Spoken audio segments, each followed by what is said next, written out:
10 дугаар бүлэг. Уйгарва ойн иргэдийг эзэлсэн нь. Чингис хаан өгүүлрэн.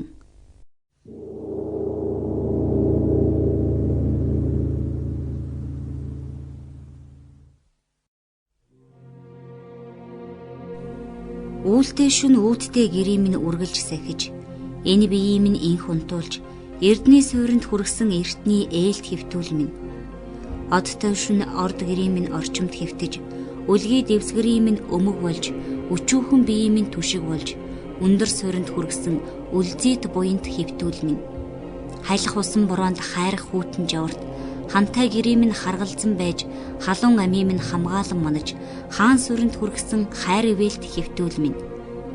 Өрсөх дайсны мөрөөс, өшөх хортны гараас өглөө өвдөж шалгалгүй, өрх гэрээ минь хамгаалж, өөрийн үдийг цавжилгүй, өвч биеийг минь арчилсан өнийн итгэлд хэвтүүл минь. Холтсон хомсгийн хорт хийх чимээнээс хоцролгүй ирэгч хотлын сайн хэвтүүл минь. Шинсэн номын ширт хийх чимээнээс шилжирлгүй ирэгч шигшмэл сайн хэвтүүл минь. Өн хэдийний үлзийт хэвтүүлийн минь өвгөн хэвтүүл гэгтүн. Итгэлд өвлөн чербийн эвэлт талан торгуудыг их торгууд гэгтүн. Архаа хасрын харьяат ачид чилдэг баатруудыг Ахмад баатрууд гэгтүн. Ёсонтэй бүхэдэн харьяат ерөөлт хуучин хорчин, ерөнхий хорчин гэгтүн гэж зарлиг болов. 95 мянгатаас миний биеийн шадар өмч болгож илгээсэн төмөн хишигтэнг, миний хойно их суурийг залгамжилсан хөвүүд, ургийн урагт хүртэл миний гэрээс дурсгал мэт сэтгэж, аливаа гасланд хүрүүлэлгүй сайтар асрагтун. Эдгээр төмөн хишигтэнг миний эрхэмсэг хишигтэн гэж өргөмжлөхгүй байж болох уу гэв. Бас Чингис хаан өгүүлрэн. Ордны чербийн охид гэрийн хүмүүсээ тэмээчин өхөрчин нарыг хэвтүүл эрхлэн мэдэж, ордны гэр тэргийг бас мэдтгүй. Туг хингэрэг дөрөө жадыг хэвтүүл даргалтгүй. Аяг савыг мөн хэвтүүл эрхэлдэггүй. Бидний унд идээг хэвтүүл даргалтгүй. Тахилгын мах идээг хэвтүүл даргалж болохгүй. Унд идээ хор хомс болвол даргалсан хэвтүүлээс шаардыг гэв. Орчин нар унд идээг түгээхдээ даргалсан хэвтүүлийн зөвшөөрлгүйгээр тараан өгч үл болно. Идээг түгээхдээ урдаар хэвтүүлээс эхлэн түгээтгүй гэв. Орд гэрт орох гарах юмыг хэвтүүл эхлэн мэдтгүй. Гэрийн ойр өвдөнд хэвтүүлийн хаалгачин байтугай. Хэвтүүлийн 2 хүн дотор шорж их сүнг түшиж байтугай. Хэвтүүлээс нутаг ирэн үзэж орд гэрийг буулгатугай гэв. Бидний шувуу авлахад хэвтүүл бидэнтэй хамт шувуу авлан явтугай. Гэр тэрэгний дэргэд зармийг цагийн байдлаар үлдээдэгвэ гэв. Бас Чингис хаан өгүүлрэн. Бидний бие байдалд эс мордвол хэвтүүл биднээс ангид байлдаанд мордож үл болно гэв. Энэ зарлигийг мэдсээр байгаад атаархан зөрчиж хэвтүүлийг байлдаанд мордуулвал цэргийн хэргийг эрхлэх чербийг буруу шаан шийтгэн гэж зарлиг болов.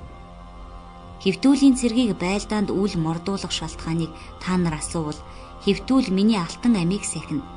Шувуу гөрөөсийг авлахад хамт зовж зүднэ. Нүүх сухад ордыг хамгаалж хөсөв тэргийг харгалзна. Миний биеийг сахиж хонох хялбар уу? Гэр тэрэг гол ордыг нүүхэд хамгаалах гэдэг хялбар уу? Ийм давхар салбарын ажилтай тул тэднийг биднээс ангид байлдаанд явуулахгүй гэсэн учир тийм биз гэжээ. Бас зарлиг болрон. Шихийн хотхийн зарга шийтгэхэд хэвтүүлээс сонсолцож оролцдоггүй. Хэвтүүлээс ном саадаг хуйг зэвийг хадгалах түгээх ажлыг эрхлэлцдэггүй. Агт мордыг авчирч ачаа юмыг ачиж явдаггүй гэв. Хэвтүүл черби нарын хамт эд уурсыг түгээж байхтун.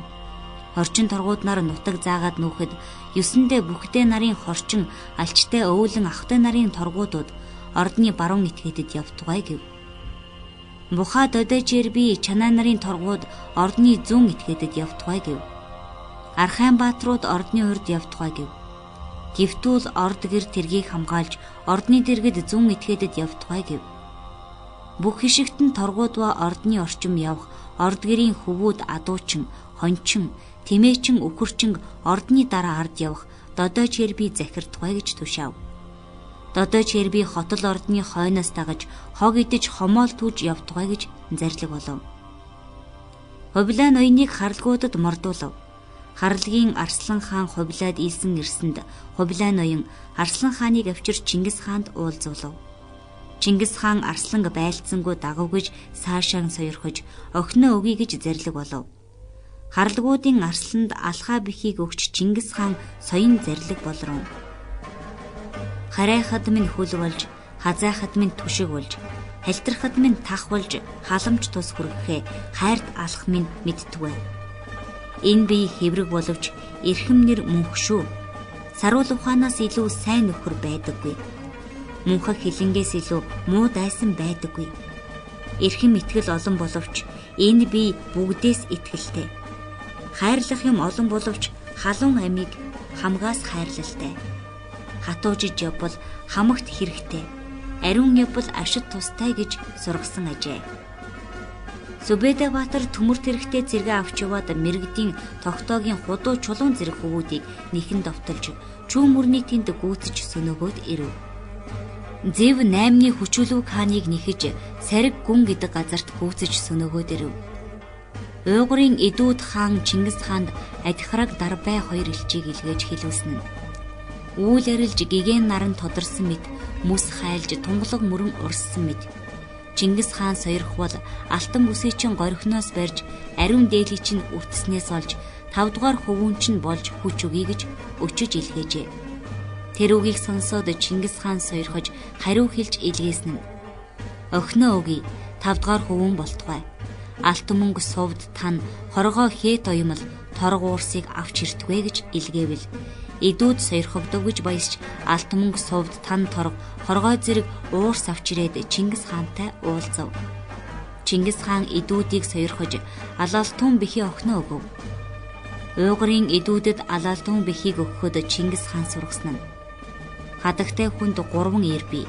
Анхны ир нь алтан төр. Түүний дараах ир нь ариун нэр. Түүний дараах ир нь авсан ир мөн билээ. Алтан төрийг хатуужиж дагвал ариун нэр бэлэн болно. Ариун нэрийг бэхэлбэл авсан ир ангид үл одно гэж зарлиг болсон ажээ. Туулай жилийн 1207 онд зүүч баруун газрын цэргийг авч ойн иргэнийг эзлэхээр мортоход бухаа газарчилж яв. Ойрдын худууга бих түмэн ойрдоо авч дагаар ирэв. Худууга бих ирээд зүчийг газарчлан түмэн ойрдын нутгаар явж шигшид голд хүрэв. Зүч ойрд бурайд бараг урсууд хавханаас ханхас Тубай аймгийг оруулаад түмэн хэрэгсийн нутаг хүрвэл хэрэгсийн ноёд Иди Инаал аль дээр Өлбек Тикийн нар илсэн орж цагаан шонхор цагаан морь хар булга авчирээд зүчтэй уулзав. Шибэр хистийн баяд тухаас тэнлэг төөс тас зэрэг баягдаас нааших ойн иргэнийг эзэлж оруулаад хэрэгсийн түмний ноёд мянганы ноёд ба ойн иргэний ноёдыг аваад ирсэнд тэд Чингис хаанд цагаан шонхрууд цагаан морьд хар булгануудаа бэлэглэж уулзав. Ойрдын худууга бэхийг урдаас өгтөн түмэн ойрдоо дагуулan илсэж ирвэж сойрхож түүний хөвөн Инаалчид чичээхэн охиноо өгөв. Инаалчийн ах төрөлчид зүчийн охин Олоханыг өгөв. Алга бэхи охиныг онгуудад өгөв. Чингис хаан зүчийг сойрхож өгүүлрэн. Хөвүүдийн минь Ахмад чи гэртээс анх гараад мөр сайтай явж хүрсэн газарт хүн морийг газардаж зовоосонгүй. Үлзий тайван иргэний оруулж ирвчээ. Эдгээр иргэнийг чамд өгье гэж зарлиг болов. Бас борхол ноёныг 20 бурайд иргэнийг эзлүүлэхээр явуулав. 20 төмд иргэний ноён дайд ухуул сохрыг үгсний хойно түүнийг иргэн тарган ботоохой 20 төмдийг захирч байжээ. Борохуул ноёнт нь тэнд очиод 3 хүнийг дагуулan их зэргийн тэргүүн үд оройг ойлгоход бэрх ойн дотор нарийн харгуугаар явж байтал 20 төмдийн харуулын хүмүүс тэдний ард гарч зам буугаад борхуул ноёныг барьж алжээ. Борхуулыг 20 төмдөд алагдсныг сонсоод Чингис хаан маш их хилэгнэж өөрөө морилохыг завдтал боорч мухлай хоёул Чингис хааныг ятгах болиулав.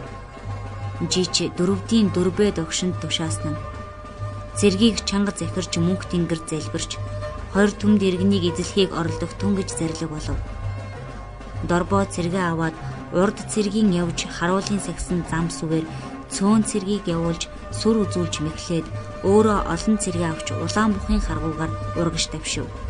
Цэргийн альва хүний зүрх шантарвал жанжихын тулд хүн бүрд 10 саваа үүрүүлж эр бүрийг сүх, ойл, хөрөө цүүцээр зэвсэглүүлээд улаан бухын явсан мөрөөр урагш давшилж мөр тохиолдсон модыг огтчин цавчуулж хөрөөдүүлж замыг цэвэрлээд уулан дээр гараад хоримлон суугаад төмд иргэний орой дээрээс довтлон оров. Урд хорч ноён худууга бих хоёр хорь төмдөд баригдаад тарган ботоохоон тэнд байсан ажээ. Хорчийн баригдсан учир нь хорь төмдөөс гоо сайхан хүүхэн 30-ыг шилж ав гэсэн зарлиг болсонд хорч ноён хорь төмдөөс хүүхнүүдийг авах гэж очтол урд дагсан хорь төмд иргэн дахин дайсан болж хорч ноёныг бариад авчээ. Хорчийг төмдөд баригдсныг сонсоод Чингис хаан ойн иргэний байдлыг мэдэх хүн гэж худууга бихийг илгээвэл худууга бих бас баригджээ. Хорь төмдийг эзэлж дуусаад бор хулын хүүр ясны тул 100 төмдийг түүний гэр бүлд өгөв. Хорчид 30 охиныг өгөв. Тарган ботохоо хатныг худууга бихэд өгөв. Чингис хаан зарлиг болж их хөвүүд дүү нартай иргэнийг хувааж өгсөн нь улсыг хураахад зовж зүтсэн их минь биз. Хөвүүдийн минь ах зүч биз. Дүүнрийн минь баг отчхон бизгээд их отчхон хоёрт нэгэн түмэн иргэн өгвөл их чамлаж ис дуграв. Зүчид 9,000 иргэнийг өгөв. Цагаатад 8,000 иргэнийг өгөв. Өгөөдөд 5,000 иргэнийг өгөв. Толуйд 5,000 иргэнийг өгөв. Хасарт 4,000 иргэнийг өгөв. Алчтайд 2,000 иргэнийг өгөв. Билгүүтэд 1,500 иргэнийг өгөв. Авга даридаг хэрээдтэй нийлж явсан гэж нүднээс далд болгоё гэвэл боорч мухлаа шихий хутаг гурвал өгүүлрэн. Өөрийн голомтыг сөнөөх мэт, өөрийн гэрийг эвдэх мэт болох шүү. Сайн эцгий чинь гэрээс болж үлдсэн ганц авахч юм шүү. Түүнийг үгүй хийж яаж болно? Түүний ухаж мэдсэнгүйг уучлалтгай. Сайн эцгий чинь багын нутагт голомтонтой утаа гаргаж яв гэж халуун сэтгэлээр ятгаж хамраасаа утаа гартал хийсэнд за тийм болоо гэж сайн эцгээ санаж боорч мухлаа шихий хутаг гурвын үгэнд орж амарлив. Би их отчхон хоёрт түмэн иргэнийг өгөөд хүчүү хөхөөчүү жунсоо аргуусан 4 ноёдыг тушааж өгөв. Зүчид хунаан мөнхөр хитэ гурвыг тушааж өгөв. Цагаатад хараачаар мөнх ядахаада гурвыг тушааж өгөв. Бас Чингис хаан өгүүлрэв. Цагаатаа хизүү дөгшин авиртай тул хөхөөчөөс өглөө үдш дэрэгдэн ээж санснаа хилж зөвлөж байтугай гэж зарлиг болов. Өгөөдөд илүүгээ дэгээ хоёрыг тушааж өгөв. Толуйд жида балаа хоёрыг тушааж өгөв. Хасарт жибэгийг тушааж өгөв. Алчтаад чавар хайг тушааж өгөв. Хонхтны минлэг эцгийн хөвүүд 7 билээ. 7 хөвөний дундх нь хөхөөчүү тэв тэнгэр бөө бүлгээ. Тэр хонхтны 7 хөвүүд хасрыг бариад илбэж жанжжээ. Хасар 7 хонхтод жанчигдав гэж Чингис хаанд сонсгол Чингис хаан бусад хэрэгт хилэгнэж байсан цагт бол хилэнтэйгээр хасарт өгүүлрэн. Амьтанд дээлэгддэггүй хүн гэдэг биш үлүү чи? Яагаад дээлэгдэв? Гэвэл хасар нулимс унгаж босоод гарав. Хасар гомдож 3 өдөр ирсэнгүй. Тэр цагт тэв тэнгэр Чингис хаанд өгүүлрэн. Мөнх тэнгэрийн сахиулс нэгэн удаа Тэмүүжин улсын эрхийг барина. Нэгэн удаа хасар улсын эрхийг барина гэж зүнд мэдэгдэв. Хасраас ис болгоомжлвол юу болохыг мэдэхгүй гэсэнд Чингис хаан мөн шүн морилж хасрыг барихаар одвол хүчүү хөхөөчүү хоёр хасрыг барихаар одов гэж өвлөн ихэд мэдээлв. Өвлөн их сэвх тэргэнд цагаан тэмээ хөллөөд мөн шүн турш явж наран урах үеэр хурч ирвэл Чингис хаан хасрын ханцуу гуйж малгай бүсийг аваад байцаан асууж байв. Чингис хаан ихээ үзээд имэн зайлав. Өвлөн их уурлаж тэргнээс буумагц хасрын ханцуун хүлгийг өөрөө тайлж тавиад малгай бүсийг хасарт өгөөд уур хилэнгээ даран ядаж завлан суугаад 2 хөхөө гаргаж 2 өвдөг дээрээ барьж өгүүлрэн. Үүнийг харж байна уу? Хөгсөн хөгч нь энэ байна. Хавиргаа хадран хазагчд, хүүгээ хүчирхэн таслагчд, хасар яв. Тэмүүжин энэ нэгэн хөхийн сүв хөхөж барах билээ. Хачуун отчхон хоёул нэгэн хөхийн сүв хөхөж үл барах билээ. Хасар бол 2 хөхийн минь сүв дуустал хөхөж, цээжийн минь уужин болгож амьрлуулдаг билээ. Тиймхүү Тэмүүжин цээжиндээ эрдэмтэй хасар хав хүчтэй тул хатгалдан зайлагсдыг харвах сумын хүчээр хамж авчирдаг билээ. Огшиж дутаагсдыг онох сумын хүчээр оруулан авчирдаг билээ. Одоо дайсныг дарж төгсөв гэж хасрыг үзэн ядаж байна уу гэв. Эхийн уурыг амьрлуулад Чингис хаан өгүүлрэн. Эхийг хэлгэнсэнд би айхын ихээр айж, ичхийн ихээр ичв. Бид одоо ингэхэ болий гэв. Ихтэй хэлэлгүй далдуур хасрын зарим иргэнийг булаан авч хасарт 1400 иргэнийг үлдээв. Үүнийг өөлөн их мэдээ сэтгэлээ зовсоор хурдан хөгшөрчээ. Хасарт өгсөн жалайрын жибэгээ тэндээс зайлж баргуучин оронд дутаав. Түүний хойно хамаг улс Тэв тэнгэрт хуралдан очсон ба Чингис хааны агтны хорооноос ч олон хүн Тэв тэнгэрт очин захирагдав. Бас Отчигон ноён Тэмүүгэгийн харьяат иргэн Тэв тэнгэрт очижээ. Отчигон ноён одсон иргэнээ авчруулахаар сохор нэрт элчийг илгээвэл Тэв тэнгэр элч сохорт өгүүлрэн. Отчигон та хоёр их илч илгээдэг болжээ гэж элч сохрыг зодож имэйлийн нүүрүүлэн явган буцаажээ. Элч сохрыг зодуулж явган ирсний маргааш Отчигон ноён өөрөө Тэв тэнгэрийн очиж өгүүлрэн. Элч сохрыг илгээвэл зодоод явган буцаажээ. Одоо би иргэнээ аваачхаар ирэв гэвэл 7 хонхтон Отчигон ноёны энд тэндээс хааж элч сохрыг илгээдэг чинь зөв үү гэж барьж задахыг завцсанд Отчигон ноён айж өгүүлрэн. Элч илгээсэн минь буруу болжээ гэв. Хонхтны 7 хөвөөд өгүүлрэн. Бурууга мэдсэн бол намжлан сүгд гэж Отчигоныг Тэв тэнгэрийн хойноос сүгдүүлжээ. Тэгээд Отчигон ноён иргэнээ авч чадсангүй буцаж маргааш өглөө нь Чингис хааныг босоогүй орон дотроо байхад орж ирээд уйлан сүгдэж өгүүлрэн. 9 хилтэн иргэн Тэв тэнгэрт чуулалдаж байгаа үүнд Тэв тэнгэрээс харьяат иргэнээ авахар элч сохрыг илгээв. Элч сохор зодуулж имэйлээ үүрч явхан ирсэнд би өөрөө очивол 7 хонхот намайг энд тэндээс хааж тулгаж буруу хүлээлгэн намжлуулав. Тэв тэнгэрийн хойноос сүгдүүлвгээд уйлав. Чингис хааны үг хэлхийн өмнө бүртөө үүжин орон дотроос үндийн сууж хүнжлийн захаар өвчүүгөө бүрхэж Отчигны уйлахыг үзэж нулимс унгаж өгүүлрэн. Тэд хонхтон нар яасан хэцүү хүмүүс вүлээ. Урд хасрыг бүслэнд жанчсан. Одоо бас энэ Отчигныг яагаад хойноосоо сүгдүүлв? Энэ ямар ёс вэ? Чамайг бэлхэн амьд байхад айн нарс мэд олон сайхан дүү нарыг чинь ингэж дарлаж байна. Үүнээс хойш тэд үүл мэд биеийг чинь үгүй болж одвол үлсэн их улсыг чинь үр хүүхдээр чинь мэдүүлэх үү? Сүүлийн цагт тэд сүлд гэгэн биеийг чинь сүүдэр болж одвол сүрэг их улсыг чинь сүйтгэхэд хүрэх биш үү? Өндөр уулын нарс мэд өнөр сайхан дүү нарыг чинь өвшин дарлагч тэд өсч боожиж амжаагүй өчүүхэн хідэн хүүхдэд чинь өргөн улсыг мэдүүлэхгүй. Яасан хэцүү хонхтон нар үлээ. Дүү нараа ингэж дарлахыг үтсээр байгаад зүгээр өнгөрүүлэх үү чи? Ингээд бүртээ үүчин нулимс цэвруулв. Бүртүүчний энэ үгийг сонсоод Чингис хаан Отчигонд өгүүлрэн. Тэв тэнгэр одоо ирнэ. Өшөөгөө яаж авахыг чи өөрөө мэд гэв. Тэгэхэд Отчигон босч нулимсаа арчиж гараад 3 бүхийг бэлтгэж зогсов. Удалгүй минлэг эцэг 7 хөвгөөнөө дагуулan ирж бүгдээр гэрт орж Тэв тэнгэр сүнгийн баруун этгээдэд суув. Отчигон Тэв тэнгэрийн дээлийн захаас барьж өчигдөр чи намайг намжлуулсан билүү?